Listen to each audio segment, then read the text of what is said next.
Хөгжилтэй орнууд бүхэл үйлчилгээгээ цахим хэлбэрээр явуулдаг. За тэгвэл хамгийн их ойчир дараалал хил ам дагуулсан улсын бүртгэлийн ерхий газар мэдээлэлээ цахим хэлбэрт шилжүүлж эхэлжээ.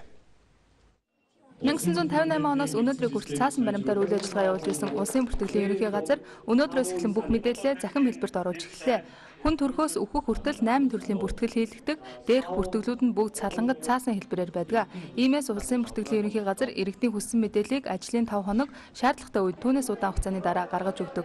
Тэгвэл 2015 он гэхэд таны бүх мэдээлэл цахим хэлбэрт шилжиж хүссэн үедээ цаг алдалгүй архивын мэдээлэл авах боломжтой болох юм а. Одоо тухайн өдөрт нь ганцхан үед нь иргэнд мэдээллийг тухайн үед өгчих ийм бололцоо бүрдэх юм. Тэгэхээр энэ бололцоог нь яг өнөөдөр бүрчлээ гэж бас ойлгож болохгүй. Улсын бүртгэлийн ерөнхий газар мэдээлэлээ цахим хэлбэрт шилжүүлэх төслийг 2009 онд бичиж 2 жилийн дараа донор орноо олсноор 2011 оны 3 дугаар сард Бүгд найрамдах Солонгос улсын олон улсын хамтын ажиллагааны байгууллагатай хамтран ажиллах гэрээнд гарын үсэг зуржээ.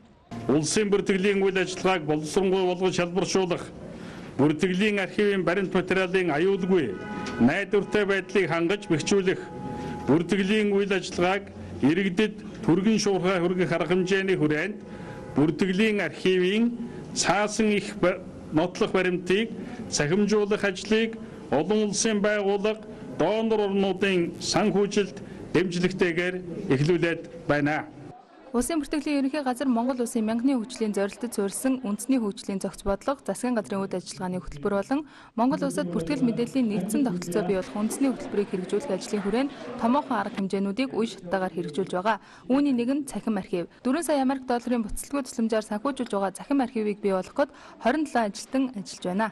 Улсын бүртгэлийн ерөнхий газарт 16 сая цаасан суурьтай баримт бичиг хадгалагдаж байгаа.